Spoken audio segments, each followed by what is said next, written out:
अस्सलाम वालेकुम रहमतुल्लाह। शुरू हो गया लाइव।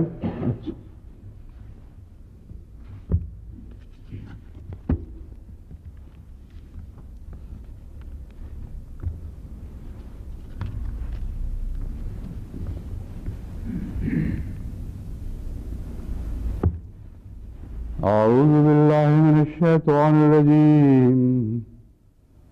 बिस्मिल्लाहिर रहमानिर रहीम। लक़द मन्नल्लाहु अलल मुमिनीना इज़ बअस फ़ीहिम रसूलन मिन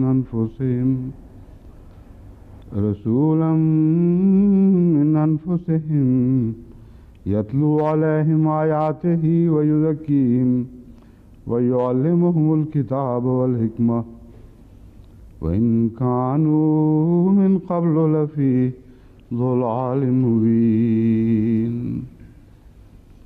अवलम्मा अस्वाबतकुम मुसीबतुन क़द असबतुम मिस्लहा क़ुल्तुम अन्ना हाज़ा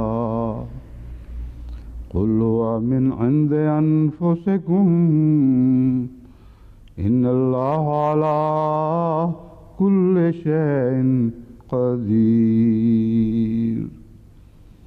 वमा अस्वाबकुम यौमल तक़ल जमाअनि फ़बिइज़्निल्लाह वलियअलमल मुमिनीन।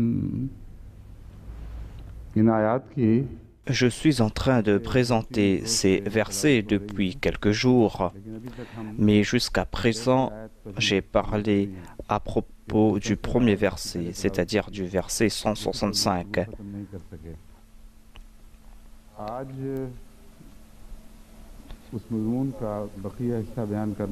Je dois compléter ce sujet qui concerne les questions qui ont été soulevées par les exégètes chiites. Je dois répondre à leurs commentaires point par point, mais avant de parler à ce sujet, hier, Aziz Amlukman m'a dit que lui et certains autres n'ont pas compris cette histoire qui concerne Azar et Tara.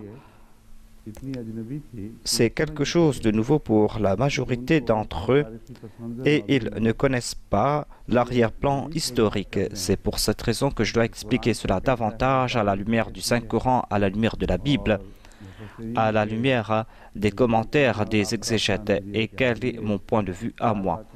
Ces 4 points méritent attention car il y a ces difficultés concernant cela. En tout cas, lui, il avait ses difficultés et n'avait pas compris ce sujet. C'est pour cette raison que je veux parler encore une fois à ce sujet. Le Saint-Coran fait mention du prophète Abraham alayhi salam et présente le nom de son père comme Azar.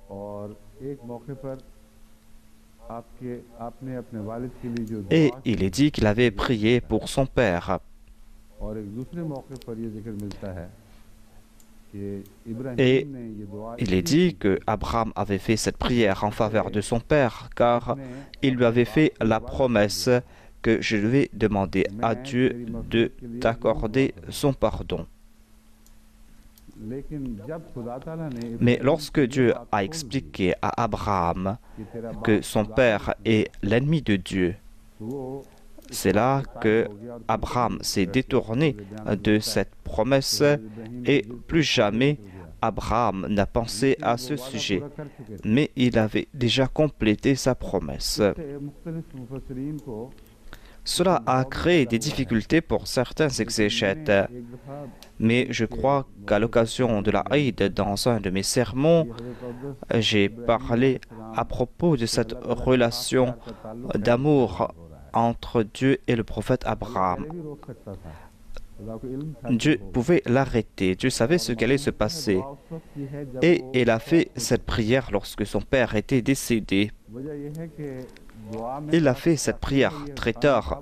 Je pense qu'il a fait cette prière lorsqu'il était en train de reconstruire la Kaaba.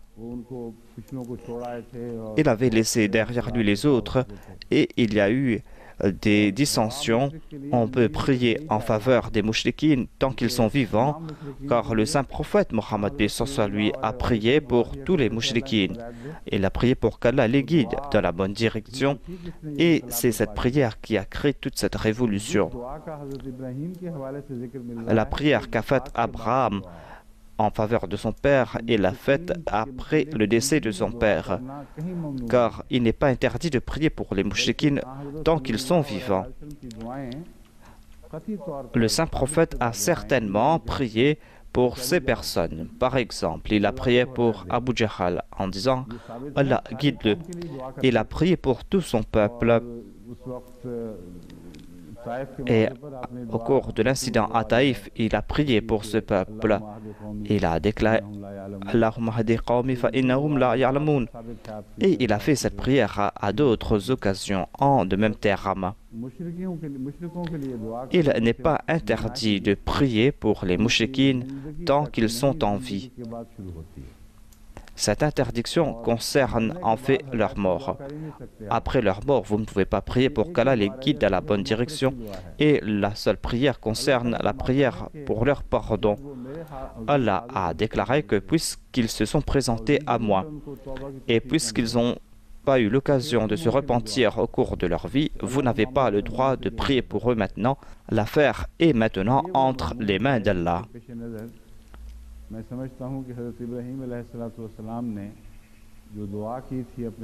Le prophète Abraham avait prié pour son père ou en faveur de la personne présentée comme son père par le Saint-Coran, et cette prière, il l'a faite après son décès. Et Allah a traité le prophète Abraham avec grâce, en dépit du fait qu'Allah savait qu'il était son ennemi. Allah n'aime pas qu'on prie en faveur du pardon de ses ennemis et des mouchriquines. Mais Dieu a attendu qu'Abraham fasse cette prière. Lorsqu'il a complété sa promesse, il lui a dit qu'il était l'ennemi de Dieu. Voilà donc ce sujet que je voulais vous présenter afin que vous puissiez connaître l'arrière-plan de ces faits historiques. On dit que le prophète Abraham a prié en faveur de son père et on présente le nom d'Azar comme celui de son père. Hier, j'ai cité la Bible et au lieu de Azar, on a vu le nom de Tara.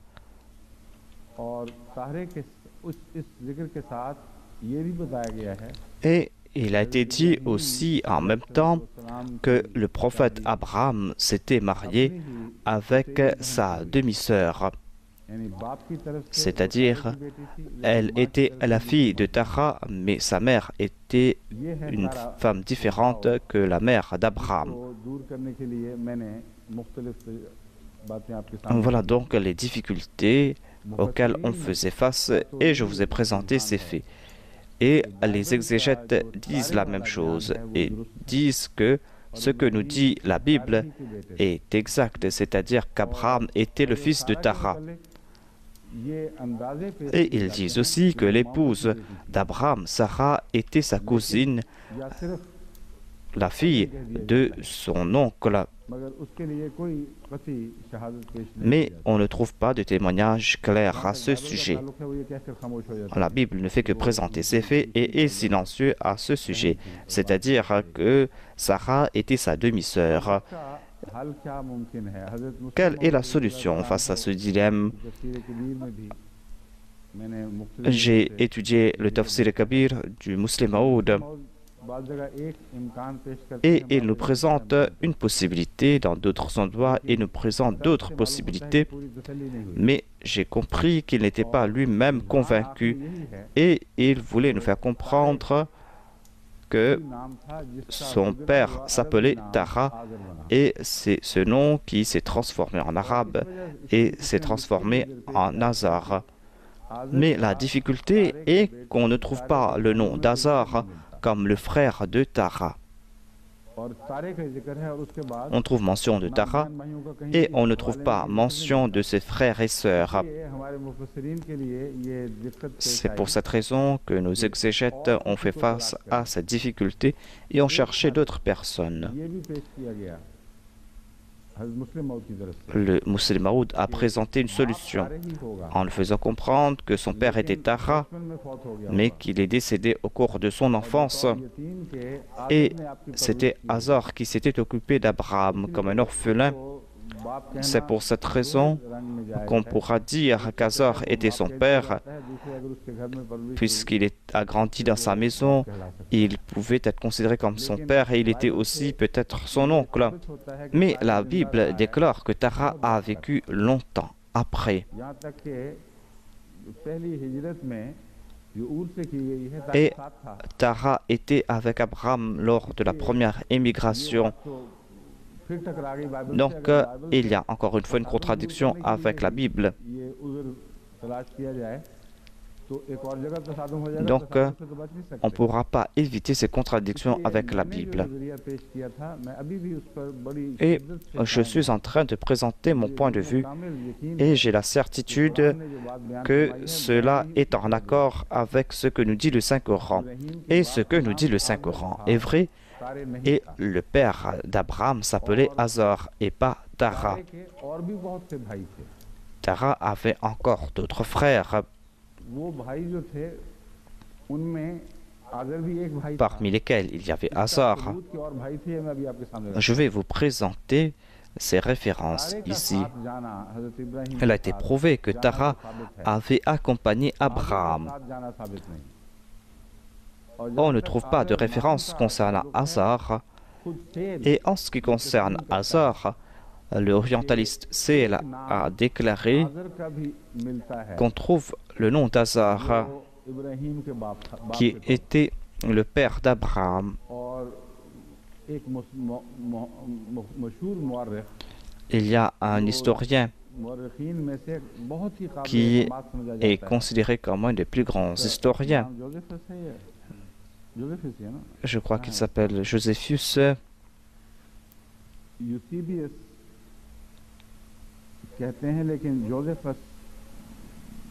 Cet historien s'appelle Josephus.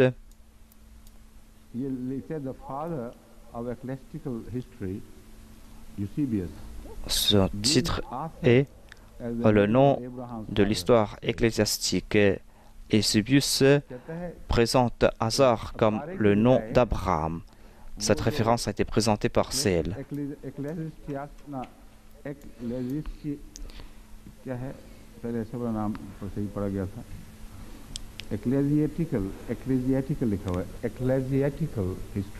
Selon l'Ecclesiastical History, qui est un grand volume d'histoire, a été cité par Seel, qui déclare que cet ouvrage présente le nom d'Atar comme le père d'Abraham, Atar qui ressemble à Hazar. Je suis en train de faire des recherches à ce sujet. J'ai eu cette référence dans les notes de Malik Ghulam Farid Saheb.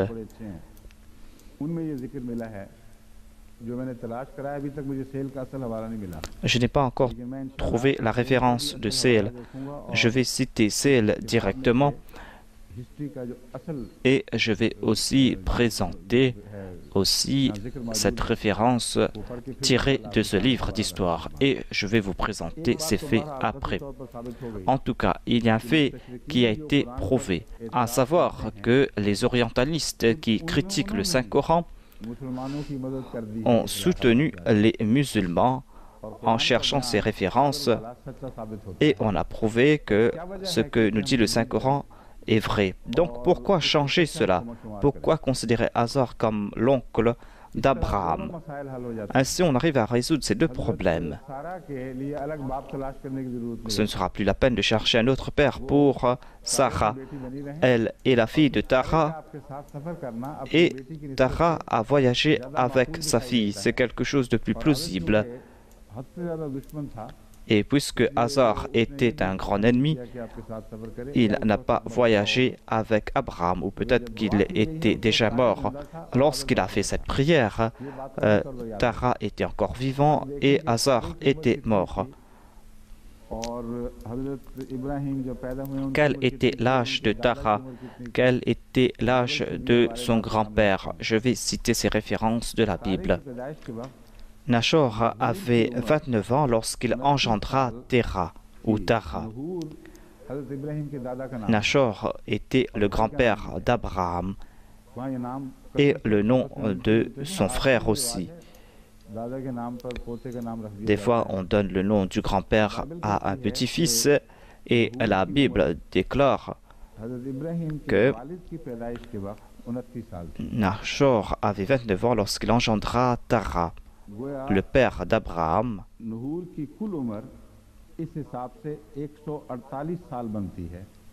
Et Nachor avait en tout 119 ans. Nachor a vécu après la naissance de Tera 119 ans. Et il avait 29 ans lorsqu'il engendra Tera. Tera était âgé de 70 ans lorsqu'il engendra Abraham. Tara était âgé de 70 ans lorsqu'il engendra Abraham, selon la Bible. Après la naissance d'Abraham, son grand-père est décédé après 78 ans. Il avait accompli son émigration à l'âge de 75 ans. Son grand-père était toujours vivant.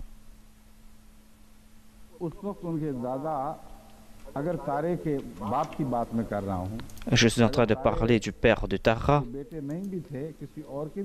S'il était le fils d'une autre personne, en tout cas, son grand-père est décédé à l'âge de 119 ans. Cette référence se trouve dans Genèse, chapitre 11, versets 25 à 30. Je vais citer une autre référence qui va nous présenter ces confusions bibliques. Et il y a des contradictions dans ces déclarations. Et on présente ces noms comme des généralités. Il n'y a pas de détails concernant ces noms. C'est pour cette raison que l'on ne peut pas croire qu'il n'y avait qu'un seul Tara. Écoutez ce que nous dit la Bible, à savoir que Tara ou Tera avait des frères et sœurs.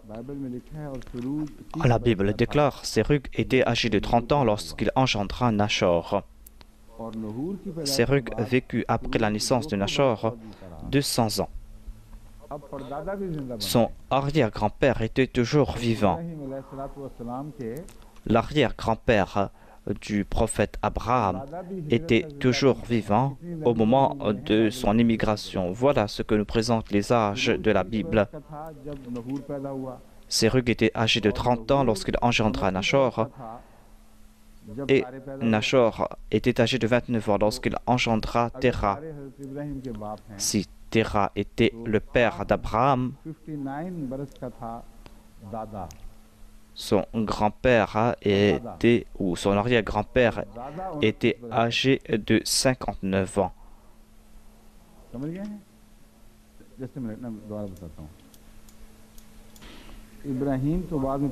Abraham est né après. Lorsqu'il est né, Tara avait 70 ans.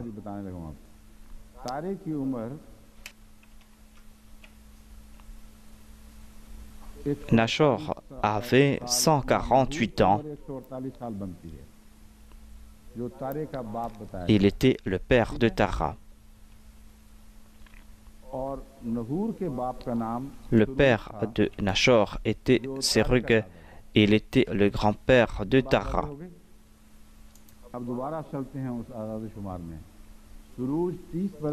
Sérug était âgé de 30 ans lorsqu'il engendra Nachor.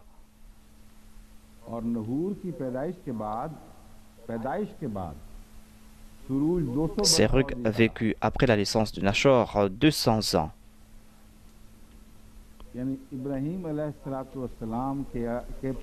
C'est-à-dire, on est en train de parler de l'arrière-grand-père d'Abraham. Sérug était l'arrière-grand-père d'Abraham et Nachor était son grand-père. Lorsque son grand-père est né, Sérug, son arrière-grand-père, avait 30 ans et il a vécu 200 ans de plus. On va ajouter ce 200 ans et l'on comprend que si Nachor avait vécu 119 ans, cela veut dire que le père de Nachor était vivant pour 52 ans. Lorsqu'en fin de compte le grand-père d'Abraham est décédé, ce n'est qu'après 52 ans que son arrière-grand-père est décédé. Voilà les déclarations de la Bible et on est en train d'accorder d'importance à ces récits. Cet arrière-grand-père avait 229 ans. Il y a d'autres qui ont vécu jusqu'à 800 ans. Si on accepte tous ces récits, eh bien, en fait de compte, on va constater qu'à l'époque du prophète Noé, tous ces anciens prophètes étaient toujours vivants. Et à l'époque d'Abraham, Noé était toujours vivant. Pourquoi s'étonner que le grand-père était toujours vivant à l'époque d'Abraham? À l'époque de Noé, vous allez constater que non seulement son arrière-grand-père était toujours vivant, mais Noé était toujours vivant à l'époque d'Abraham et il est décédé après 50 ans. Voilà ce que nous présente la Bible. À la Bible à qui on accorde une si grande confiance, à la Bible qu'on utilise pour interpréter le Saint-Coran. Tout cela est illogique. Et on va voir d'autres conclusions beaucoup plus tard. Nachor avait 29 ans lorsqu'il engendra Terah et il vécut 119 ans après Terah et il engendra des fils et des filles. Taré, âgé de 70 ans, engendra Abraham. Et Terah était toujours vivant pour 119 ans.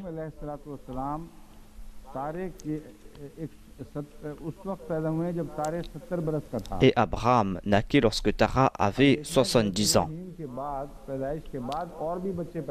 Et après la naissance d'Abraham, il a donné naissance à d'autres enfants. Donc on ne peut pas limiter cela à Tara. Tout cela est en contradiction avec ce que nous dit la Bible. Pendant 119 ans après la naissance de Tara, son père continuait à donner naissance à des enfants. Il a donné naissance à des fils et à des filles. C'est pour cette raison qu'on ne peut pas essayer de chercher le nom d'Azar. Si on trouve le nom d'Azar, on trouve son nom en tant que père dans la Bible. Et tout cela est en train de rejeter l'histoire qui concerne Tara. Il est tout à fait plausible de considérer Tara comme le beau-père d'Abraham. Et il était aussi le père de Sarah. Tara n'était pas un fervent polythéiste. Mais Azar, quant à lui, était un fervent polythéiste. Et on savait aussi qu'il avait une boutique d'idoles. Si le Saint-Coran nous présente le nom d'Azar comme le père d'Abraham, il n'y a pas de raison logique pour rejeter cela, d'essayer d'interpréter ce verset et de faire de Tara le père d'Abraham ou de chercher un autre père pour Abraham. Azar avait vécu longtemps et ce n'est qu'après sa mort qu'Abraham a prié pour lui. Et Tara était toujours vivant. Et après la mort de Tara, le grand-père d'Abraham était toujours vivant. Voilà ce que nous dit la Bible. Voici la postérité de Terah qui engendra Abraham, Nachor et Haran. Et Haran engendra Lot. Donc il est dit ailleurs qu'il a eu beaucoup d'enfants. Si on n'a pas tous les détails concernant les noms, ce n'est pas important.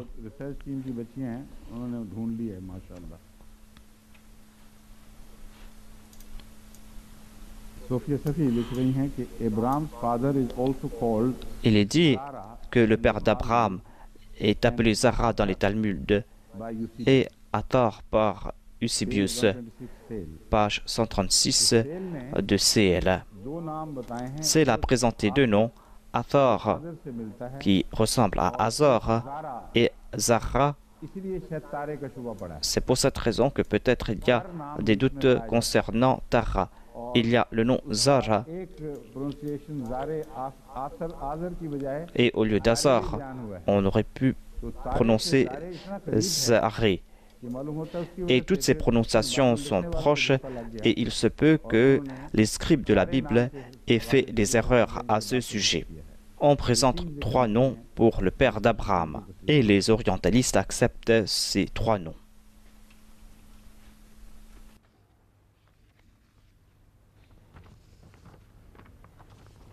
ये रख लें। अब हम आते हैं उस बहस पे शिया मुफस्सिरीन के मैं कुछ हवाले पहले पेश कर चुका हूँ जो ये साबित करने की पूरी J'ai déjà présenté les commentaires des chiites qui essayent de prouver que ces versets du Saint-Coran qui sont en train de parler à propos des femmes du Saint-Prophète en leur donnant le titre des Ahl Bayt, ils essayent de les faire sortir des Ahl Bayt. Ils n'arrivent pas à les faire sortir grâce à ces versets, mais ils cherchent des prétextes pour les faire sortir des Ahl Bayt. J'ai déjà cité Durr Mansour et ils ont cité Hadrat Aïcha et Hadrat Salma qui disent que nous ne sommes pas parmi les Ahl Bayt car le Saint-Prophète ne nous a pas considérés comme un membre de sa famille. Et ils ont présenté une histoire forfelue de manteau et ils ont présenté plus d'une histoire. Et lorsqu'ils ont présenté ces plusieurs récits, il y a eu des contradictions et ils n'ont pas pu présenter d'autres récits car ces récits étaient tout inventés.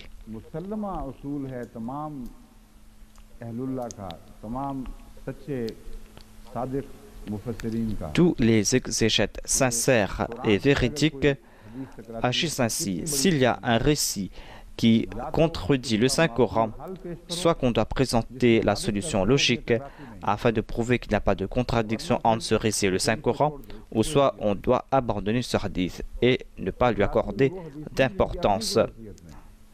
Et ces récits qui nous présentent sont contradictoires. C'est pour cette raison que ce n'est pas la peine d'accorder plus d'importance à ce sujet.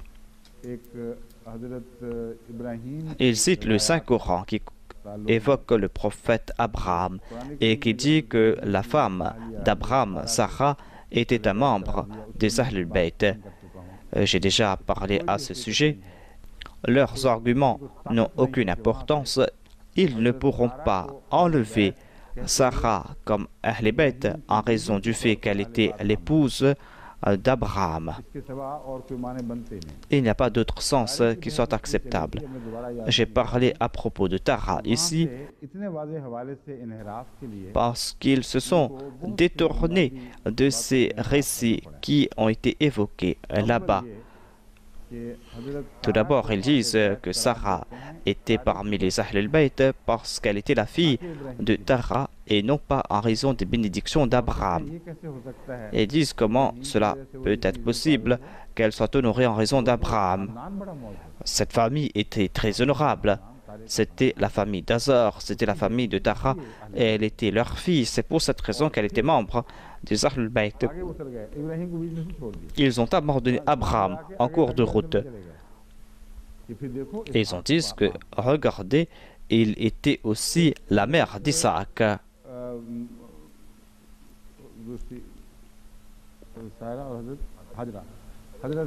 Quelle était la faute de Hajra? Pourquoi est-ce qu'elle n'était pas parmi les Ahl al-Bayt? Elle n'était pas la fille d'Azor, elle n'était pas la fille de Tara, elle était la mère d'Ismaël. Pourquoi est-ce que Dieu l'a-t-il abandonné? Si on devient Ahl al-Bayt grâce à ses enfants, alors Hajra avait ce droit. Elle avait plus de droits encore, car parmi ses descendants est né l'objectif même de la création. Parmi ses descendants est né le saint prophète, celui pour lequel on a créé tout l'univers. Mais elle n'a pas été considérée comme Ummul Mu'minin selon ses chiites. Et elle ne pouvait pas recevoir ses bénédictions par le prophète Abraham, selon eux. Si on accepte ces principes, eh bien, on va devoir accepter que toutes les mères de tous les prophètes sont les membres des Ahlul Bayt. Et cela va créer beaucoup de difficultés après.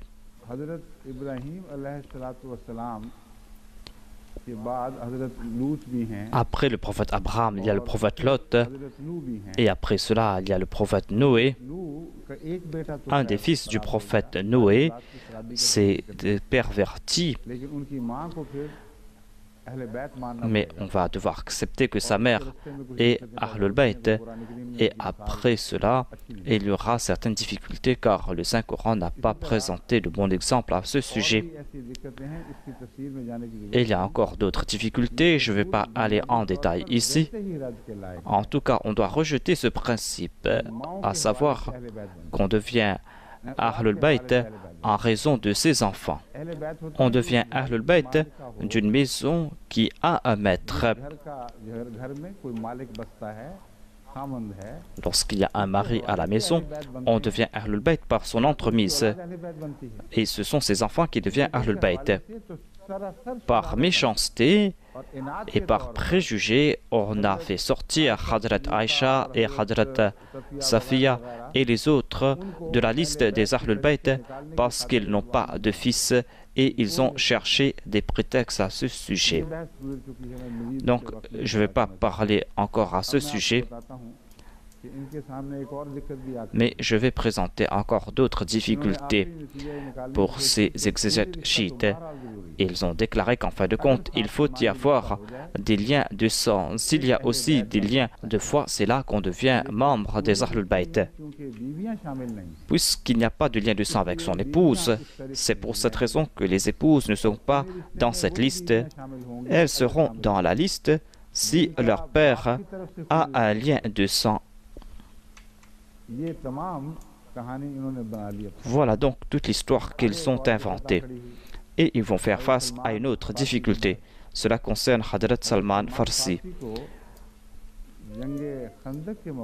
Au cours de la bataille du fossé, le saint prophète Mohammed Mustafa sallallahu alayhi wa sallam a appelé Hadrat Salman et lui a dit que tu es un membre de ma famille. Il a déclaré Salman minna ahlul bayt. Salman est des nôtres et il est un membre de la famille du prophète. Les chiites ont accepté cela et sont à 100% d'accord avec cela. Et ils sont là en grande difficulté. Et ils disaient que le lien spirituel n'était pas suffisant, mais comment Salman est-il un membre des Ahlul Bayt? Si l'on résout cette question, on va résoudre la question des épouses du saint prophète. Et je vais vous présenter les échappatoires qu'ils ont présentés pour éviter ces troubles.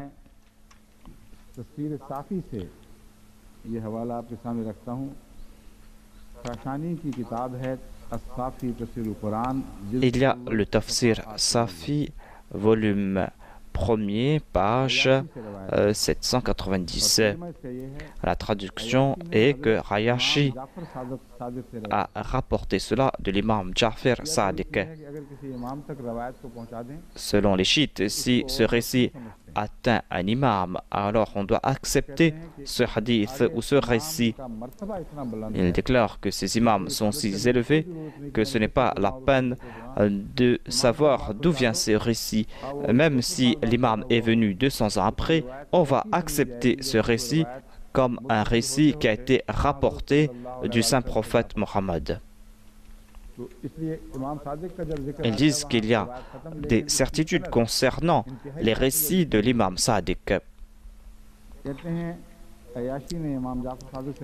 Il déclare que l'imam Ja'far Sadiq a déclaré « Celui qui possède la taqwa et qui se réforme, cette personne est un membre des Ahlul Bayt. » पाकबाज और बहुत ही बुजुर्ग Les aïmas étaient des personnes pieuses. शियों के अकायद Les doctrines des chiites peuvent se corrompre, mais sachez que का खून जिन नस्लों में ce जारी sont रहा है, les descendants du saint prophète ऐसा et Pakeezah le saint prophète a donné naissance à ces personnes, des perles, et ces aïmas qui étaient de la descendance de Hadrat Fatima, c'étaient toutes des personnes pures, des véridiques. Si on leur attribue des récits fabriqués de toutes pièces, ce ne sera pas la faute de ces imams. Et on peut reconnaître facilement ces récits, car d'autres récits vont les contredire. Mais on ne doit pas avoir des soupçons concernant les imams, c'est-à-dire que c'est en raison de leur désir qu'ils ont inventé ces histoires pour soutenir leur point de vue. Même s'ils ont entendu des points de vue contraires et que ces points de vue étaient exacts, ils acceptaient cela et ne se souciaient pas de leur mouride et de leurs conclusions. Il y a un récit de l'imam Jafir qui a déclaré que quant à celui qui s'est réformé et adopté la taqwa, il est un membre de la famille, un membre de Ahlul Bayt. Il a déclaré oui. Il est un des nôtres, un membre de la famille du prophète. L'imam Baqir a déclaré que celui qui nous aime fait partie des Ahlul Bayt. Il a déclaré, certes, il sera des nôtres. N'avez-vous pas entendu la parole d'Abraham, que celui qui m'a suivi est des miens?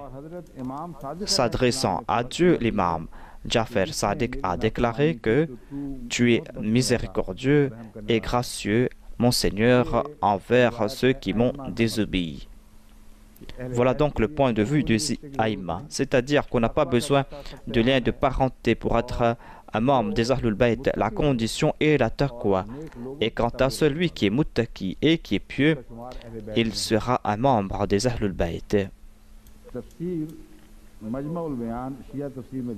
Dans le tafsir Majma' al-Bayan, qui est un tafsir chiite, il est dit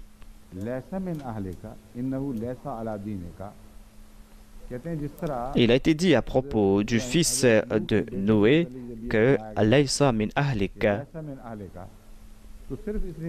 Cela veut dire qu'il n'est pas un suivant de ta religion. Le prophète Noé savait très bien qu'il ne suivait pas sa religion. Cette dispute concernait Ahl Bayt. Cette promesse concernait les membres de la famille du prophète Noé. Et le prophète Noé croyait que cela ne concernait pas les dissensions religieuses. Il y a deux promesses. Il y a la promesse qui concerne ceux qui étaient avec Noé et ceux qui étaient dans sa religion. Toutes ces personnes ont été sauvées. Ces personnes étaient dans l'arche et ont été sauvées. Et il y avait l'autre promesse qui concernait les membres de la famille du prophète Noé. C'est pour cette raison que Noé n'avait pas de doute que ceux qui sont dans ma religion seront certainement sauvés. Et il croyait que, puisqu'il était mon enfant, il sera sauvé. Donc, ce n'est plus une question de religion, mais une question d'être un membre de la famille. Ils disent que « Innahu laysa min ahlika », cela veut dire qu'il n'était pas dans la religion. Noé ne savait-il pas qu'il n'était pas dans sa religion? Certes, il savait cela. Et ce sont les chiites qui sont en train de présenter ce point de vue. Des points de vue qui sont farfelus. Ils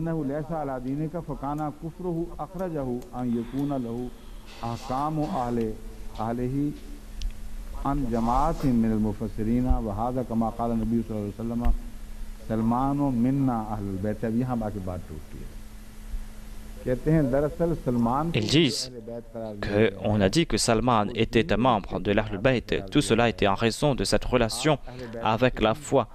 Il n'est pas en fait un membre de la famille du saint prophète.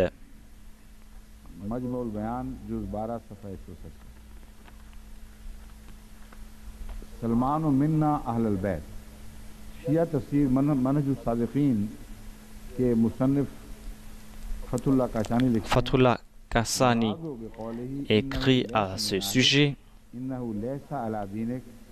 इससे ज़्यादा इसकी कोई मुराद नहीं कि Cela veut dire que, हज़रत नूह के à propos du prophète Noé, इन्ना उलैसा मिन आलिक qu'il इन्ना उलैसा अला दीनिक कि तेरे दीन पर नहीं n'est pas un suivant de ta religion. कुफर उरा बैरून कर दे दूध अज आं के आकाम अहल तो बरू जारी शवद व इन कौल जमी अल मुफस्सिरान व हादा कमा क़ाल नबी सल्लल्लाहु अलैहि वसल्लम सलमान मिन्ना अहलुल बैत ए अला दीनिना।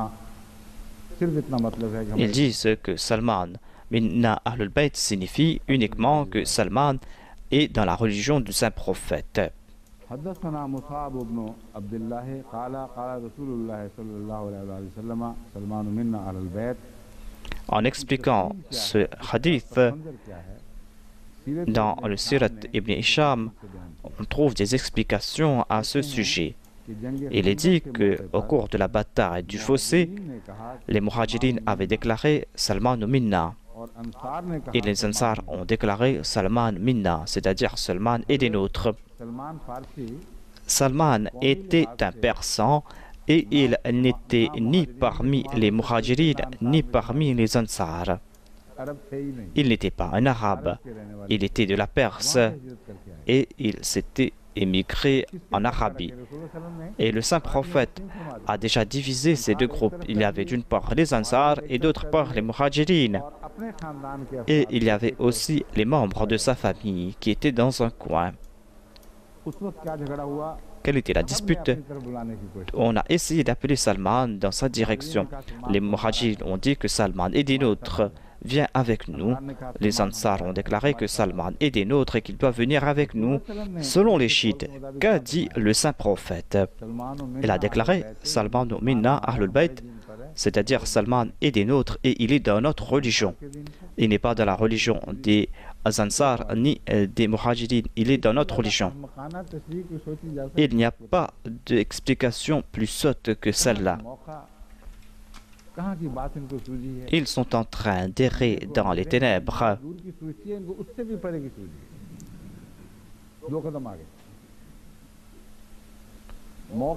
Ici, les Ansar disent qu'il est des nôtres. Les Muhajirines disent qu'il est des nôtres. Et le saint prophète dit qu'il est des nôtres et un membre des Ahlul Bayt. Et les chiites disent que cela ne concerne uniquement de la foi. Cela concerne donc une dispute concernant la religion des Muhajirines, des Ansar ou celle du saint prophète.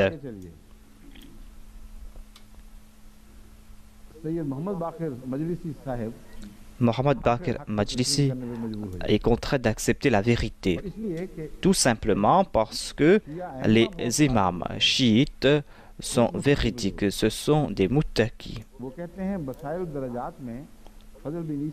Il a déclaré que Fazal bin Aïssa a déclaré que moi et mon père, c'est-à-dire Fazal et Aïssa, se sont présentés à Hadrat Sadiq. Mon père a déclaré, est-il vrai que le saint prophète a déclaré que Salman est des nôtres et un membre de la famille du prophète? Il a déclaré, oui. Mon père a déclaré, était-il parmi les enfants d'Abdul Muttalib?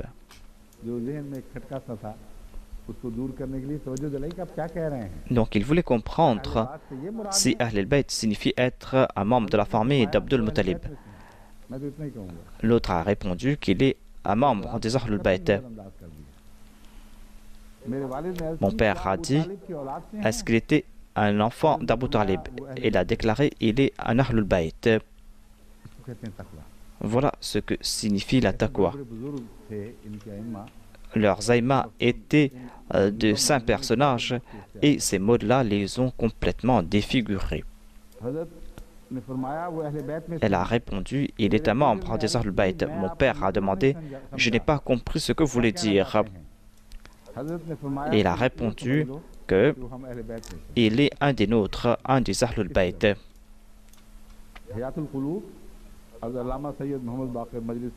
C'est un récit qui a été rapporté de Hayatul Qulub de Alama Sayyid Mohammed Baqir Majlisi. Cela nous fait comprendre le sujet dans son ensemble. On a prouvé à la lumière des versets du Saint-Coran que Ahlul Bayt, ou pour être un Ahlul Bayt, cela ne veut pas dire qu'il faut avoir une relation de sang avec le prophète. Il y a deux points qu'ils sont contraints d'accepter.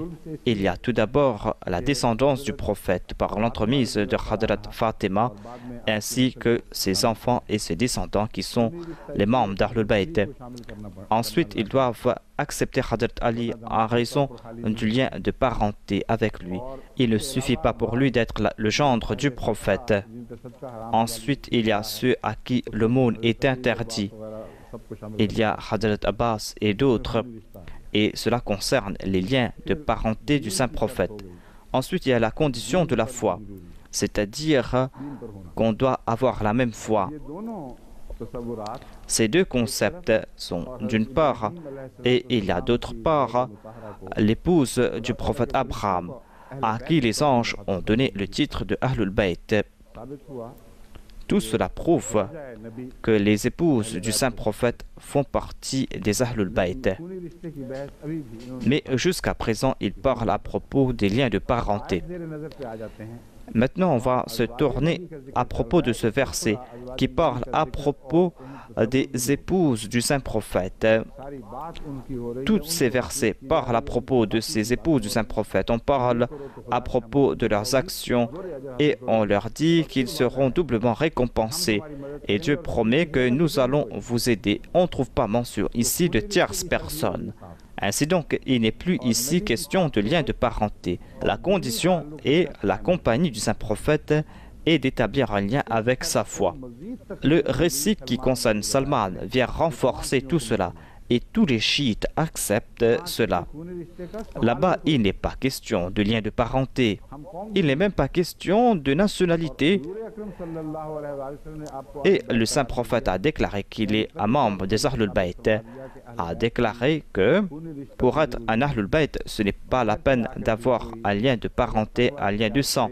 Si on vient de l'extérieur et qu'on adopte la taqwa et qu'on essaye de suivre la voie du saint prophète et on a de l'amour pour les saints prophètes, eh bien on sera un membre des Ahlul Bayt. Ce hadith a trait à cette prophétie qui concerne l'imam qui viendra plus tard, qui sera du peuple de Salman le Persan. Lorsque la sourate Juma fut révélée, le saint prophète a expliqué ce verset. J'ai déjà fait mention de cela et je veux tout simplement faire un rappel ici. Tous les Arabes étaient assis à côté du saint prophète et on se demandait qui est cette personne qui viendra, qui a été évoquée dans le verset du Saint-Coran. Le saint prophète a posé sa main sur l'épaule de Salman le Persan et a déclaré « Law kana al-imanu inda thuraya, lana'alahu rajulun ». Dans d'autres récits, il est dit « Rijalun min ha'ula'i ». Il y aura un grand homme ou des grands hommes qui vont rapporter la foi sur terre, même si la foi est montée au ciel. Il n'a pas dit de sa descendance. Il a dit « min ha'ula'i ». Il sera des leurs. C'est lui qui va ramener de nouveau cette lumière sur terre. Dans d'autres hadiths, on trouve mention d'Ahlul Bayt, c'est-à-dire qu'il sera un membre de la famille du saint prophète. Le saint prophète n'a pas dit à propos de ceux qui ne sont pas apparentés à lui qu'il est un Ahlul Bayt, sauf à propos de Salman le Persan. Chaque parole, chaque action du saint prophète était basée sur une grande perspicacité spirituelle. Il y a des liens entre chacune de ses paroles et de ses actions. Il a choisi Salman comme un Ahlul Bayt. Il a déclaré, même s'il n'est pas apparenté à moi, même s'il n'est pas du même peuple que moi, moi je dis qu'il est un membre d'Ahlul Bayt. Il sera des miens. Et vous n'avez pas le droit de discuter à ce sujet et de vous demander s'il est apparenté à moi ou pas. Voilà ce qui a été prouvé. Et je me souviens de ce récit qu'avait rapporté Hadrat Muslim Maud. Il a déclaré qu'il y avait le tsar ou un des tsars de la Russie qui était en train d'accomplir une tâche très importante.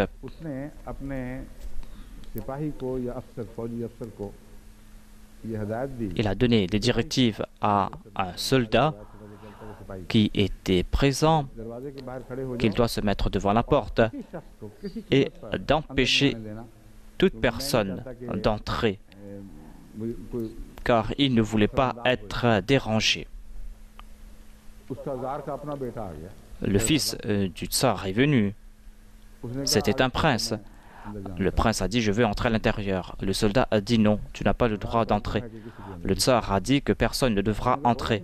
Il a déclaré que je suis le fils du roi. Il a dit qu'il n'y a pas d'exception ici. Moi, j'ai reçu cet ordre que de ne laisser entrer personne. Le prince a commencé à frapper ce soldat. Lorsqu'il a frappé, il a dit « Dites-moi si j'ai le droit d'entrer ». Le soldat a dit « Non, tu n'as pas le droit ». Donc il a frappé et frappé et frappé. Et il a continué à résister. Et en fin de compte, le tsar a entendu ses cris. Il est sorti. Il a vu ce qui s'était passé. Il a dit « Que se passe-t-il? Pourquoi es-tu en train de frapper ce soldat ?»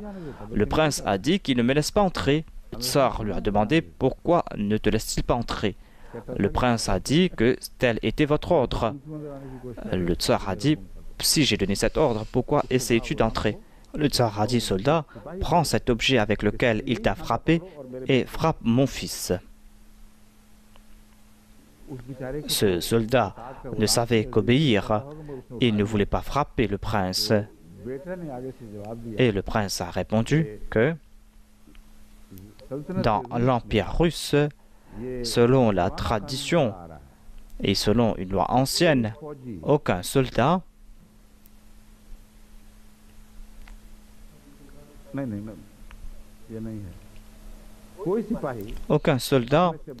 n'a le droit de frapper son officier supérieur.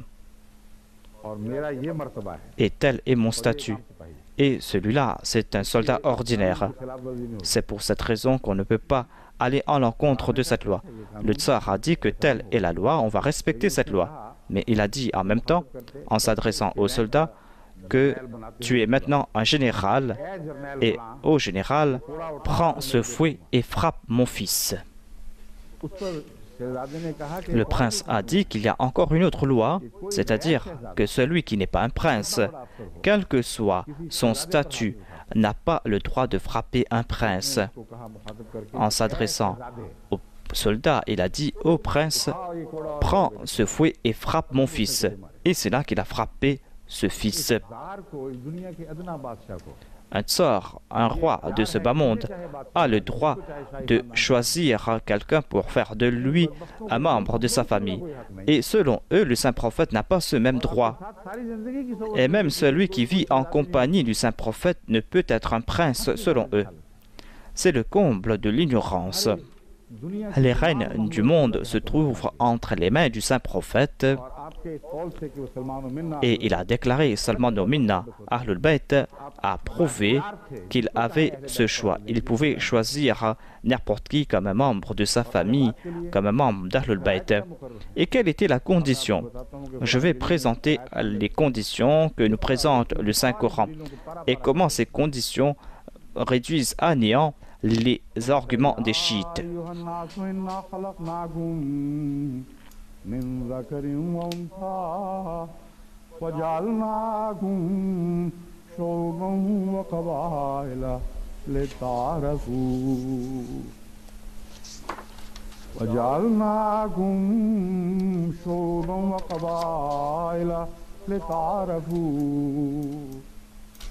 Inna akramakum indallahi atqakum. Inna Allah alimun khabir. C'est le verset 14 de la sourate Al-Hujurat. Il est dit aux hommes, nous vous avons créé d'un mâle et d'une femelle وَجَعَلْنَاكُمْ شُعُوبًا وَقَبَائِلَ وَجَعَلْنَاكُمْ شُعُوبًا وَقَبَائِلَ. Et nous avons fait de vous des clans et des tribus afin que vous puissiez vous reconnaître grâce à ces divisions, grâce à ces peuples différents. En ce qui concerne l'honneur, Inna akramakum indallahi atqakum. En vérité, le plus honorable d'entre vous aux yeux d'Allah est celui qui est le plus juste parmi vous. Aucun lien de parenté ne vous conférera d'honneur. Ne pas être membre d'une famille ne signifie pas que vous êtes sans valeur. Inna akramakum indallahi atqakum.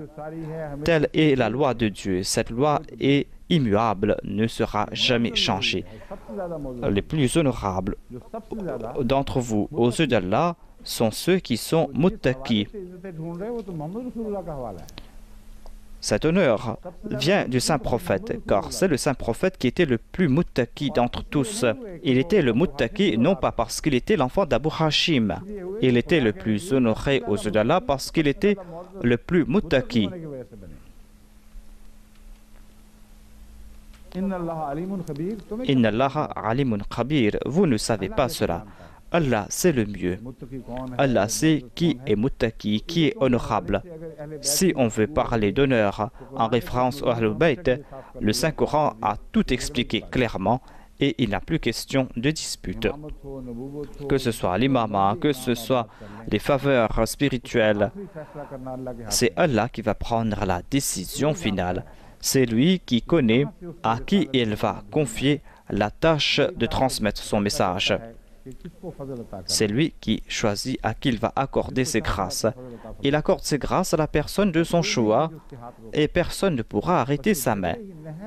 Ces disputes sont complètement futiles. Ce sont des disputes qui concernent les préjugés de l'époque anti-islamique et que vous êtes en train de donner vent de nouveau après l'avènement de l'islam. Je vais maintenant vous expliquer la raison derrière tout cela.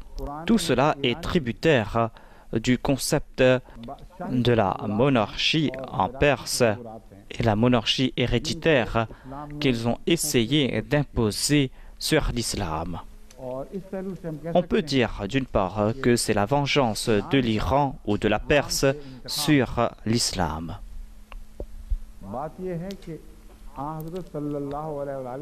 La monarchie perse existait jusqu'à l'époque du saint prophète Mohammed paix soit lui.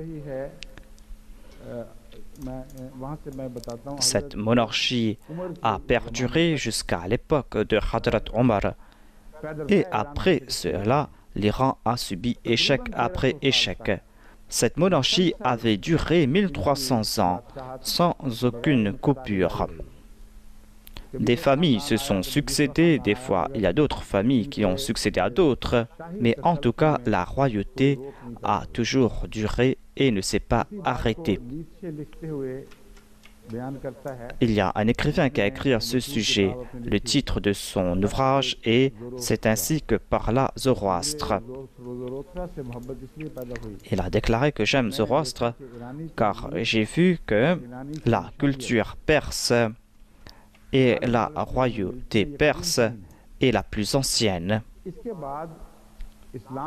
Après cela, l'islam a réduit à néant cette royauté et cela a débuté avec Hadrat Omar.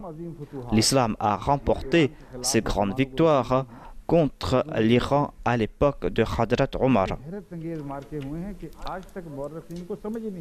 Et les historiens ne comprennent pas comment ces victoires ont pu avoir lieu. Des fois, il y avait 600 000 soldats persans bien entraînés et qui possédaient les armes les plus sophistiquées de l'époque. Et devant eux, il n'y avait que 7000 musulmans, des Arabes. Et ils ont réduit à néant les soldats perses.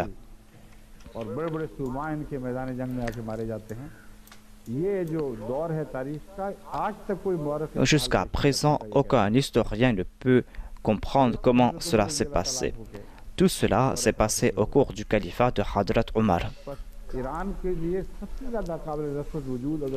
Donc, la personne la plus détestable aux yeux des Iraniens de l'époque était Hadrat Omar, et il en fut ainsi. Il n'avait pas d'autre choix de se venger, et pour se venger, il devait usurper son califat, mettre fin à son califat et établir une monarchie héréditaire après le califat, à l'instar de la monarchie iranienne. Il pensait aussi qu'on devait agir ainsi dans le domaine de la spiritualité. Ce sont des préjugés qui ne les ont pas abandonnés, des préjugés qui ont porté la robe de la foi. À la base, il y avait ces préjugés anciens qui sont en train d'agir. C'est pour cette raison qu'ils ont dit que l'honneur de Tara dépend de son père et non pas du prophète Abraham. S'ils avaient en vue le verset « Inna akramakum indallahi atqakum », ils auraient dit que tout l'honneur de Sarah dépendait du prophète Abraham. Et ce même honneur a été conféré à Hadrat Hajra et on aurait pu résoudre tout cet énigme. Je voulais vous faire comprendre que cette animosité débute de l'époque de Hadrat Omar. Les chiites d'aujourd'hui comprennent cela. Ce sont des préjugés qui ont débuté à l'époque, lorsque Muawiyah régnait et tous ces complots sont sortis de l'Iran. Et leurs stratégies sont à la base de la religion chiite et fait partie de leur religion. C'est-à-dire l'héritage est reçu par affiliation parce qu'on est le descendant de quelqu'un. L'héritage ne dépend pas de la spiritualité. Et ils ont été contraints de dire que la relation de sang est importante. Ils se sont limités à ces conditions et ont réduit le cercle des Ahlul Bayt. Et en retour, ils ont fomenté des troubles parmi les Arabes.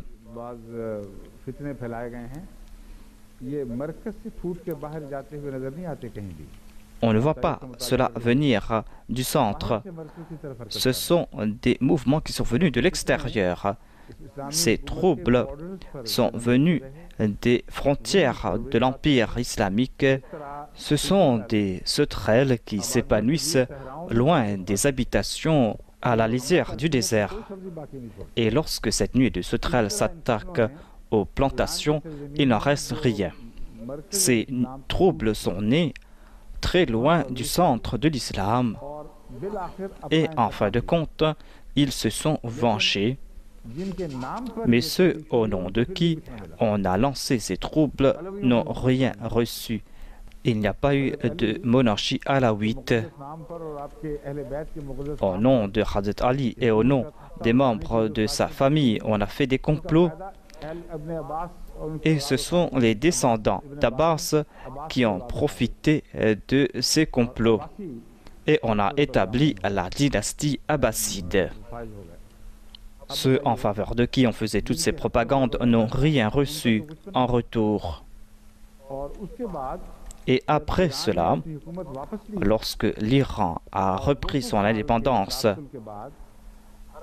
et lorsque les Iraniens se sont libérés des Arabes après 200 ans, s'ils marchaient sur les voies de la taqwa, ils auraient fait des enfants de Hadrat Ali ou de ses descendants des rois. Mais ils étaient des menteurs.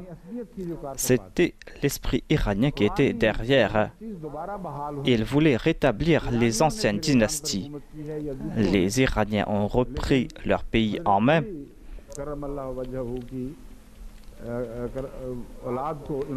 Et ils n'ont pas invité les descendants de Ali et ils ne les ont pas choisis comme rois. Voilà donc l'arrière-plan de tous ces incidents, de tout cela. Ce sont des questions qui se sont soulevées en passant, en commentant sur cette sourate.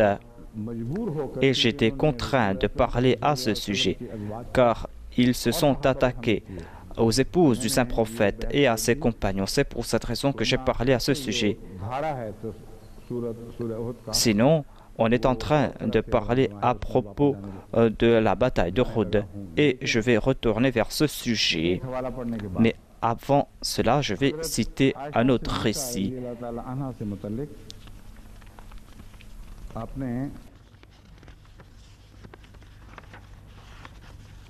मुसन्निफ तफसील जो है अहले बैत, क्या नाम है उसका? वो कहाँ गया? वो दूसरा वाला गायब हो गया? नहीं नहीं नहीं, वो तो यहीं पे इसके बाद रखना था। लेके आए, तो इसी ताल्लुक में है। पूरा हवाला मैं आपको बाद में दिखा दूंगा। Je vais présenter ce récit après. मैंने कहा था कि Il y a Mir Ahmad, l'écrivain chiite, qui a attribué un récit à Hazrat Aïcha, alors que c'est tout à fait faux. Je vais vous présenter le récit original. Il a cité Hazrat Aïcha comme Ummul Mu'minin en disant qu'elle a dit cela. Et quel est le statut de Ummul Mu'minin selon lui?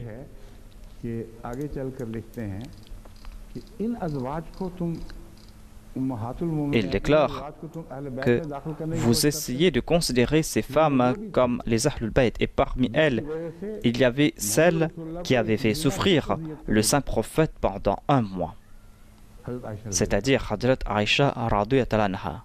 Voyez donc cette accusation mensongère et vile. On s'est attaqué à l'honneur de cette femme innocente. On l'a fait une seule fois auparavant, et cela concernait Hadrat Maryam. Le saint prophète était présent pour rejeter ces calomnies, et Allah lui a révélé cela et a innocenté, et les chrétiens se sont attaqués à elle. Et on a répété cet incident au cours de la vie du saint prophète, et on a lancé ces calomnies contre une de ses épouses. Et Allah l'a innocenté. Et cet écrivain déclare que vous les considérez comme les épouses pures. Comment peuvent-elles être des membres des Ahlul Bayt? Na'udhu billah min dhalik. En raison de son action, le saint prophète a souffert pendant un mois, jusqu'à la révélation de cette sourate. La sourate a-t-elle déclaré que le saint prophète a souffert en raison d'une erreur de Hazrat Aïcha? La sourate déclare que c'est en raison du boycott du saint prophète, en raison que le saint prophète a accordé d'importance à cette parole, que Aïcha a souffert. Après la révélation de ce verset, lorsque le saint prophète est entré dans sa demeure, Aïcha n'a pas remercié que vous avez accepté cela. Elle a déclaré que c'est mon Dieu qui m'a innocenté. Et moi, j'ai été tourmenté. Et cela ne me concerne pas et vous. C'est Allah qui m'a innocenté. Voilà ce que nous dit le Saint-Coran et les hadiths. On voit tout cela clairement. Et voilà ce que présentent ces chiites concernant Ummul Mu'minin. Ce sont des attaques viles. On doit faire preuve de patience, qu'Allah les guide. Moi, j'ai pitié de ces chiites qui ne comprennent rien de leur religion, qui n'ont pas connaissance du Saint-Coran et des hadiths, et qui écoutent année après année leurs ulémas.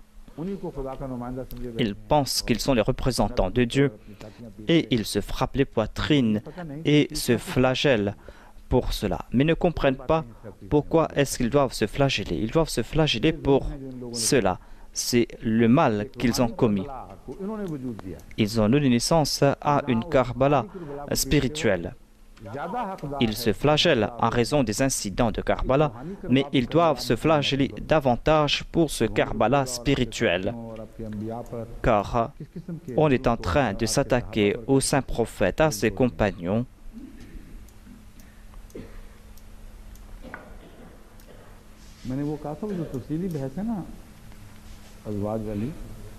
वो बाद में करेंगे जो उफाल इकट्ठे करके आपको गलतफहमी होगी मगर कहा मैं नहीं था लेकिन समझे नहीं अब जो हवाला मैंने बताया है मीर अहमद अली साहब C'est Mir Ahmad Ali qui commente sur le verset 165 का हवाला देकर de la sourate Hud. कहते हैं the conduct of some of the wives Il déclare que la conduite des femmes du saint prophète well recorded in ont été inscrites dans l'histoire de l'islam. Islamic history में वो खबीसाना इल्जाम की बात नहीं कर रहा Il n'est pas en train de parler à propos de cette calomnie, à propos de ceux qui ont tourmenté le saint prophète et Hazrat Aïcha. Il déclare la conduite de certaines des épouses du saint prophète sont bien inscrites dans l'histoire de l'islam. Qui étaient ces femmes who were those of his wives qui plaisaient au saint prophète the prophet was pleased et qui étaient ces femmes qui tourmentaient le saint prophète and used to give et him qui lui donnaient des maux de tête par leur comportement avec lui. headache by their behavior with him which necessitated their being La raison pour laquelle il a dû se séparer d'elle pendant un mois jusqu'à la révélation du chapitre 16. इसमें देखने वाली बात एक बात अभी तहकीक तलब है On doit faire des recherches concernant un point. C'est pour cette raison peut-être que j'avais mis dans un coin cette référence. Il y a deux incidents qui ont été mentionnés dans cette sourate. तौर पर ये इस हवाले के मुतालिक ये Et je n'ai pas de certitude concernant ce récit. C'est une possibilité que je viens de présenter. Il y a un premier incident. Dieu a dit au saint prophète que si tes épouses se plaignent de leurs difficultés ici sur terre, eh bien, dis à tes épouses तुम्हारे लिए इख्तियार है qu'elles ont le choix चाहो तो मैं et que हर किस्म के आराम moi, en tant que prophète, je peux vous donner tous les conforts que vous désirez et vous allez devoir quitter ma maison, ou soit vous allez devoir accepter खुदा की खातिर le dénuement que j'ai accepté pour la cause de Dieu. के बाद आप कुछ देर अलग रहे Le saint prophète s'était séparé de ses femmes pour quelque temps, दूसरी वाकये की तरफ जा रहा हूँ कि mais moi je me tourne vers un autre incident. वापस नहीं आए हैं Le saint prophète n'est pas retourné en raison de la révélation d'une sourate, mais ses épouses avaient réfléchi et avaient compris en disant au prophète d'Allah, nous voulons vivre avec vous. Quelles que soient les difficultés, quelles que soient les souffrances, nous n'avons pas besoin des faveurs de ce bas monde. मुझे भी वहम पैदा हुआ कि कहीं ये उस वाकये की तरफ इशारा न किया गया हो J'ai des doutes à ce sujet. Je vais devoir vérifier cela avant de vous présenter cela. नहीं है क्योंकि वहाँ उनकी बरियत में तो Ici, il n'était pas question du fait que les femmes du saint prophète ont été innocentées concernant cet incident. Ce sont les épouses du saint prophète qui s'étaient présentées au saint prophète et qui ont dit que nous acceptons de vivre avec vous, nous ne voulons pas vivre une autre vie que celle-là. अपने ताल्लुकात को बहाल फरमाए Et le saint prophète a rétabli sa relation avec ses épouses. ये सूरत निकालें ना जरा उसको पता चलेगा कि किस On va voir ce qui est dit dans cette sourate. अब मैं जब तक अगली आयत को शुरू करता हूँ अवलम्मा असाबतकुम मुसीबतुन क़द असबतुम मिस्लहा क़ुल्तुम अन्ना हाज़ा कुल हुवा मिन इंदि अनफुसिकुम इन्नल्लाहा अला कुल्लि शैइन क़दीर वमा असाबकुम यौमल तक़ल जमान फ़बिइज़्निल्लाह वलियअलमल मोमिनीन। इसके साथ अगली आयत है वलियअलमल लज़ीना नाफ़क़ू, क्योंकि इसका उससे ताल्लुक़ है इसलिए मैं ये भी Il y a cette relation entre ce verset लहुम तालौ क़ातिलू फ़ी सबीलिल्लाह अब इदफ़ऊ।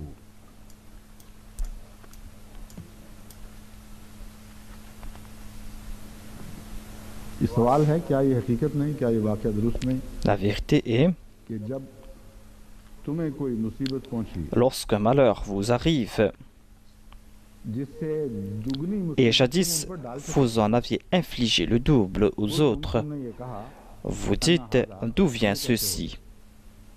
एक तो ये माने बन सकते हैं Voilà un premier sens. ये बयान है जो मैंने पहले इख्तियार की थी कि क्या हमेशा जब Et il est dit aussi, comment lorsqu'un malheur vous arrive, मुसीबत डाल चुके हो alors qu'auparavant vous aviez été doublement infligé, तुम ये कह दोगे कि ये कहाँ से आ गई। vous dites d'où vient ceci. इस्तिमरार का मजमून ज़िम्नन निकलता है हकीकतन Le sens, c'est le deuxième sens que j'ai présenté, mais je pense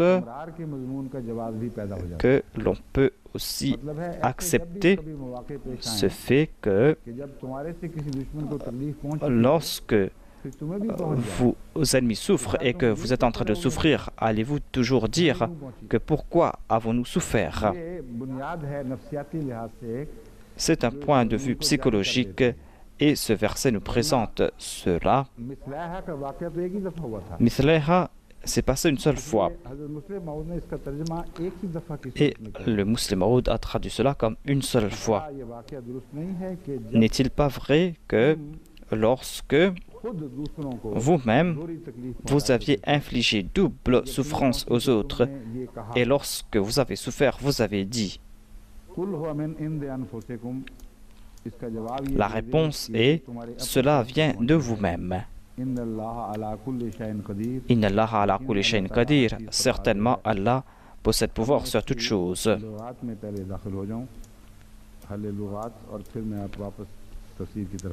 Je vais expliquer les termes qui ont été utilisés ici.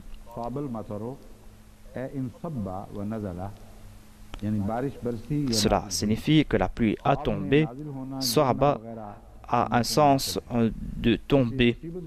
C'est pour cette raison que Musiba est un malheur qui frappe d'un seul coup, soudainement. C'est quelque chose qui descend ou qui tombe sur soi.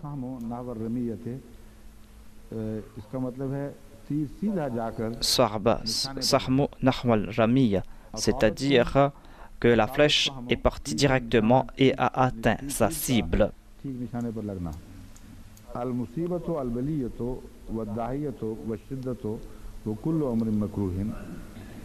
Musibat signifie malheur, calamité. Cela concerne toute chose qui frappe soudainement, tout malheur. Iltiqa signifie participer dans une bataille, c'est-à-dire se rencontrer lors d'une bataille. Les exégètes ont toujours soulevé la question de l'incident qui a causé la révélation de ce verset. Et Hadrat Omar bin Khattab a déclaré que les musulmans ont été frappés de malheur au jour de la bataille d'Uhud parce que durant la bataille de Badr, ils avaient pris des rançons.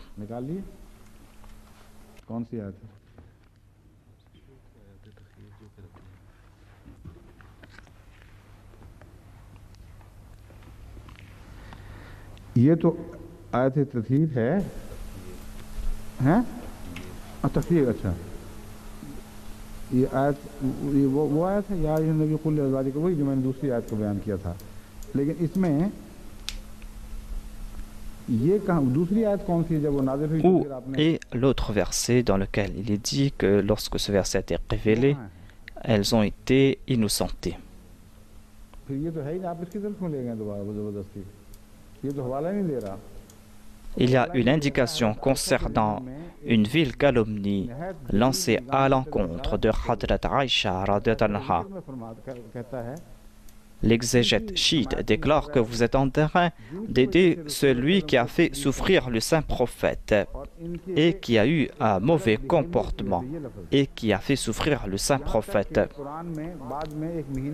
Et le Saint-Coran a fait mention de cela après un mois.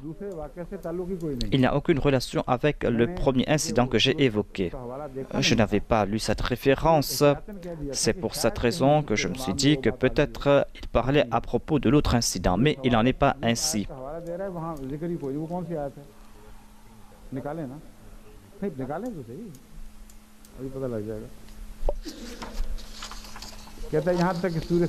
Il dit que c'est là que la sourate 16 a été révélée.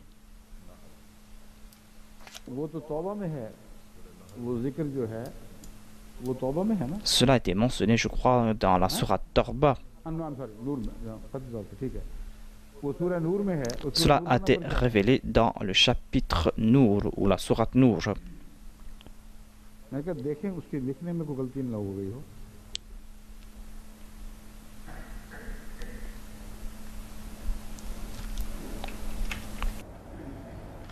महीने के बाद Après un mois, Dieu a innocenté Hadrat Aïcha. Le Saint-Coran prouve cela. Et celui-là, il est en train de mentionner la révélation d'une sourate qui n'a pas trait à cet incident. Je vous avais montré ce verset, et ce verset ne concerne pas l'incident qu'il mentionne. La sourate Nour, c'est le chapitre 24. Selon cette exégète chiite, tant que Dieu n'avait pas enlevé la souffrance qu'avait subie le saint prophète par Hadrat Aïcha, ou en raison des comportements de Hadrat Aïcha, le saint prophète n'a cessé de souffrir. Et ce n'était pas la faute de Hadrat Aïcha. Voilà ce qu'a déclaré Dieu. Pourquoi avez-vous donc le droit de vous attaquer à elle? Pourquoi avez-vous le droit d'accepter ce qui a été dit à propos d'Aïcha? Ces gens se vautrent de leur hostilité. Encore une fois, je dis que c'est un crime qu'on est en train de commettre contre les chiites en général. Ils doivent écouter ce qui se passe. Il y a ces mots-là qui sont entre eux et leurs imams purs. Et on voit la même chose parmi les sunnites. Ils se mettent sur la voie de la vérité et ne laissent pas traverser la lumière. Ceux qui sont derrière, comment pourront-ils profiter de cette lumière? Lorsque la lumière atteint les masses, ils ne vont pas se comporter comme les mollahs. Ils sont ignorants, certes, mais ce ne sont pas des mollahs. Les masses sont plus éclairées que les intellectuels, car ils sont simples et ils ne sont pas soucieux de leur éducation. Et lorsqu'on parle avec les gens au Pakistan, j'ai fait beaucoup de tournées au Pakistan, il y a eu plusieurs sessions de questions et de réponses. Le grand mullah venait, les masses musulmanes aussi venaient me rencontrer. Et lorsqu'ils m'écoutaient, les mollahs ne cessaient de me contrer alors que la masse me soutenait et disait que ce que je disais était vrai. Donc nous devons atteindre les masses musulmanes. D'une part, ils empêchent cette lumière d'atteindre les masses de sa source.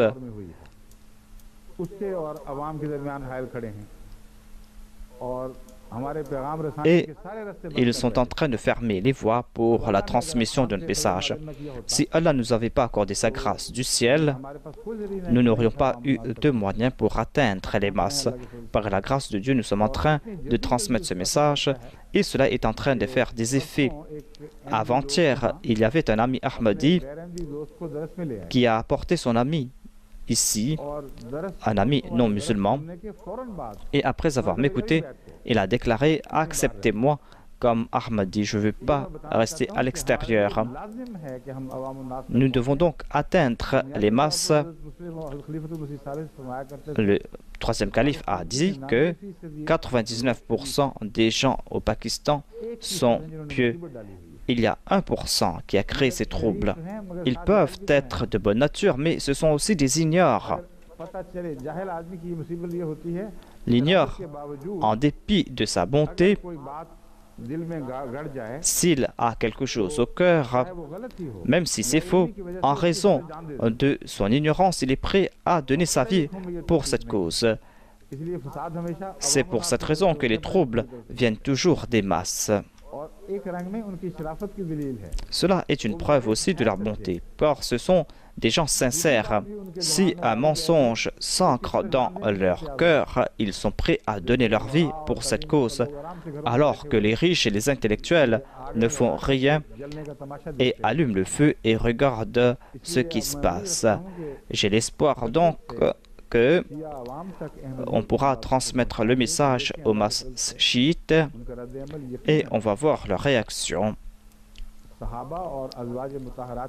Et certainement, ils vont réagir en faveur des compagnons du Saint-Prophète ainsi que des épouses du Saint-Prophète et ne vont plus les insulter et ils vont les honorer, Inch'Allah. Je me tourne vers le verset 166 et 167. la raison de la révélation de ces versets selon les exégètes. Ils disent que le malheur a frappé les musulmans au cours de la bataille de Uhud, tout simplement parce qu'ils avaient pris des rançons au cours de la bataille de Badr.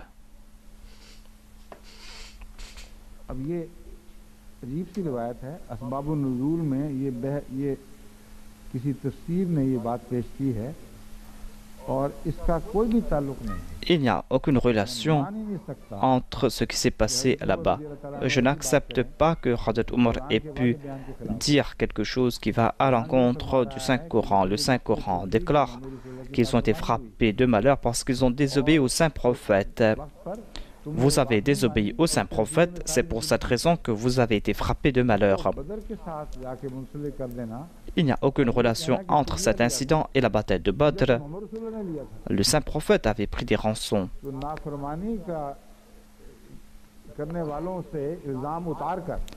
Ils ont donc pris cette accusation de ceux qui ont désobéi et ont placé cela sur les épaules du Saint-Prophète. Ce récit est un mensonge car ce récit va à l'encontre de ce que nous dit le Saint-Coran et est contraire au comportement du Saint-Prophète.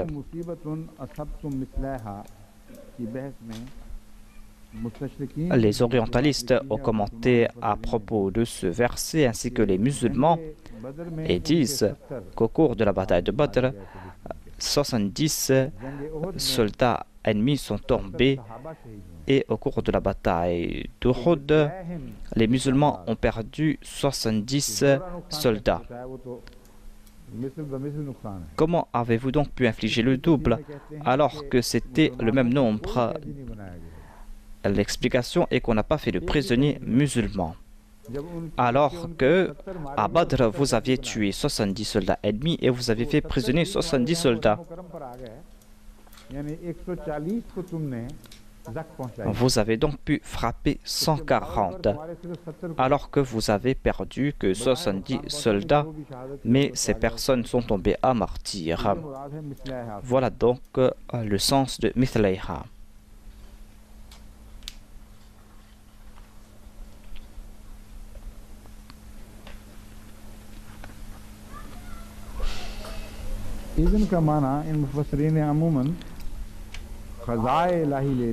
Selon ces commentateurs, Idhan signifie le décret de Dieu. Il y a donc un aspect de contrainte selon eux. Idhan signifie aussi la permission.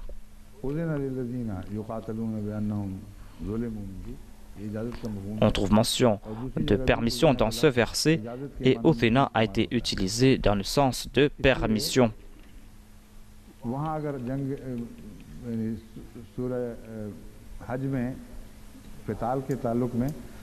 Dans la sourate Hajj, si on dit que Udhina signifie l'ordre, on doit comprendre que ce sens est acceptable, car Udhina signifie aussi ordre et permission. On entre dans la maison de quelqu'un avec sa permission. Donc, je dis moi que Bi'idhnillah signifie pas qu'Allah avait déjà décrété et que c'était un décret immuable qui allait certainement s'accomplir. Cela prouve que Dieu est tout-puissant, ala kulli shay'in qadir. La conséquence aurait pu être moins mauvaise si Allah l'avait décrété. Mais Allah a donné la permission pour que vous goûtiez le fruit de vos erreurs.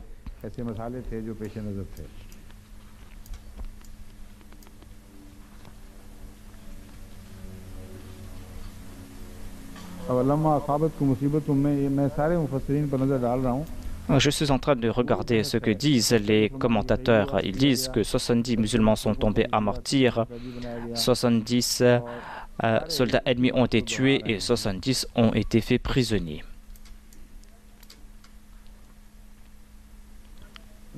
L'imam Razi rejette le fait que c'était là la conséquence de la bataille de Badr.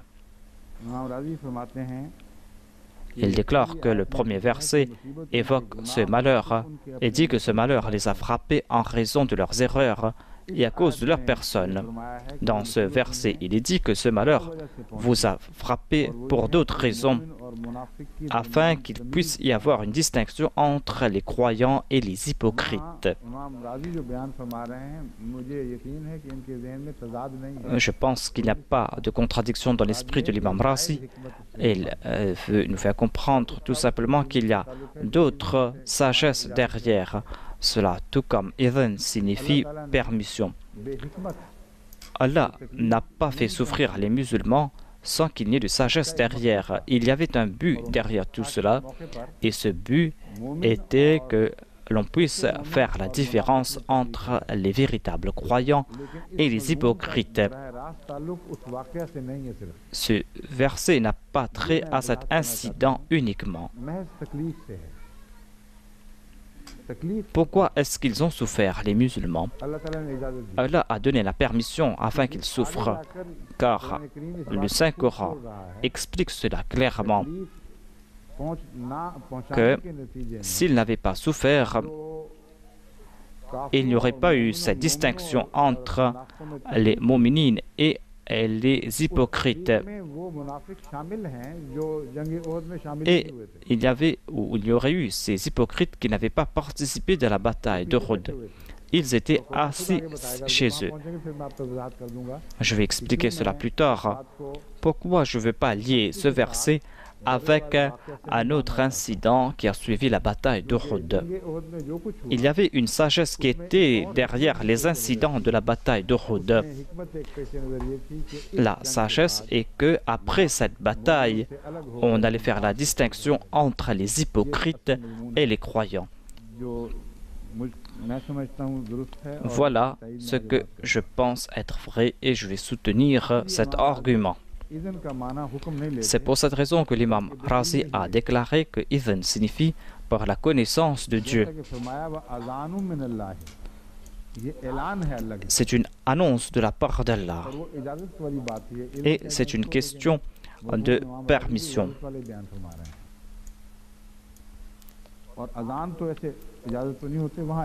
Adhan ne signifie pas ordre ou permission, mais signifie annonce. On ne doit pas prendre cela au sens de permission. Dans la sourate Torba, il y a cette annonce de la part de Dieu. Et Dieu a utilisé le mot idhan, et adhan est le dérivé du verbe idhan. C'est une annonce que vous pouvez accepter ou rejeter.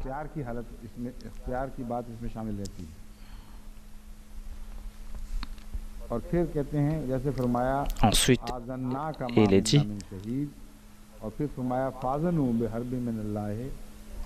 partout le terme adhan signifie connaissance.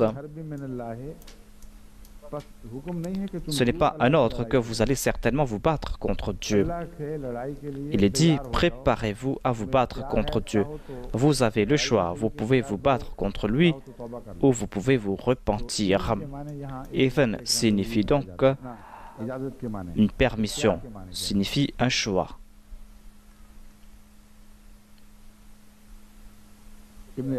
Ibn Abbas rapporte que idhan signifie le décret de Dieu et l'ordre de Dieu.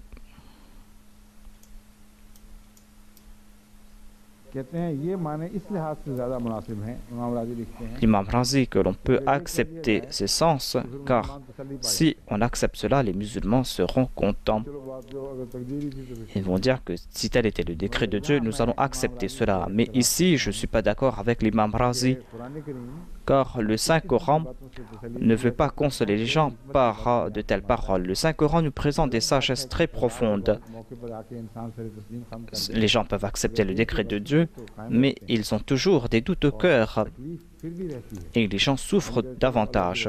Ils peuvent accepter le décret de Dieu, mais vont continuer à souffrir. Si on explique la sagesse, ils vont certainement être consolés. Donc, selon moi, on ne peut pas accepter le sens de décret ici, car Dieu va présenter la raison derrière cela. En disant Idhan, Dieu va nous présenter la sagesse. Si on pense que Idhan signifie décret de Dieu, eh bien ce ne sera plus la peine de parler à propos de ce verset.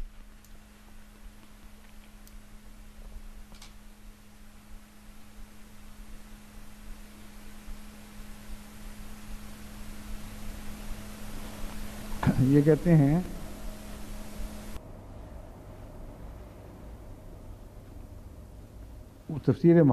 Dans le Tafsir Mahasin, Mohammed Jalaluddin al-Qasimi déclare que tel était le décret de Dieu. Un autre point est que cela se trouvait entre les mains de Dieu. Tel était le décret de Dieu. S'il le voulait, il aurait pu enlever ce décret. Et vous ne devez pas placer votre confiance en d'autres personnes, vous ne devez pas demander l'aide des autres. Voilà le sens le plus proche que j'ai présenté. Allah pouvait, s'il le désirait, enlever ce malheur. Cela ne s'est pas passé en raison d'une contrainte. Vous avez commis une faute et Allah a laissé cela ainsi.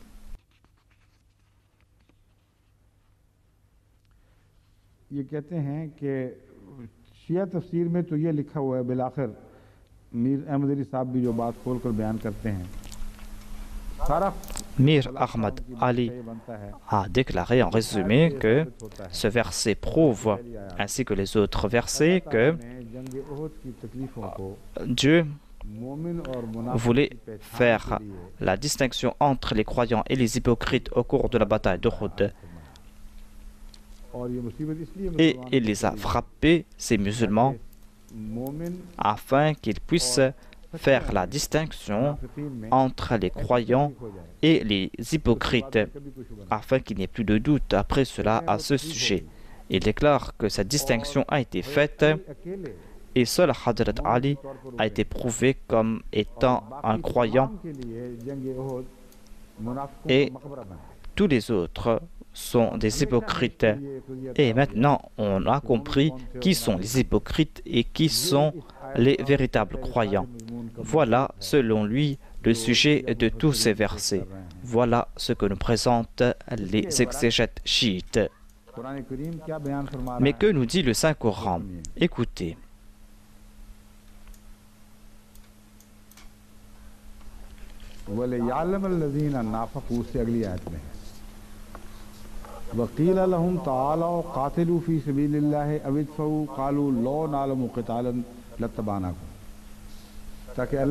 Afin que Dieu puisse distinguer les hypocrites, ainsi distinguer les croyants. Et comment Dieu a-t-il pu distinguer les hypocrites?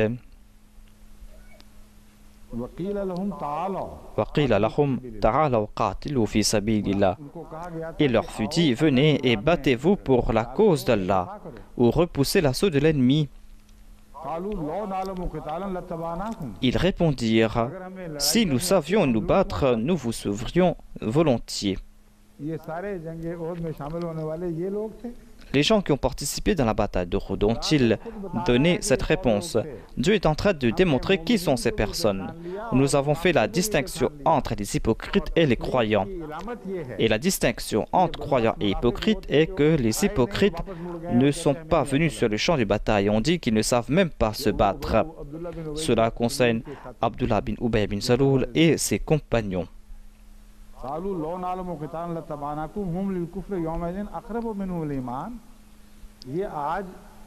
Ils étaient ce jour-là plus près de la mécréance que de la croyance. Ils expriment par la bouche ce qu'ils n'ont pas au fond du cœur. Et Allah sait très bien ce qu'ils dissimulent.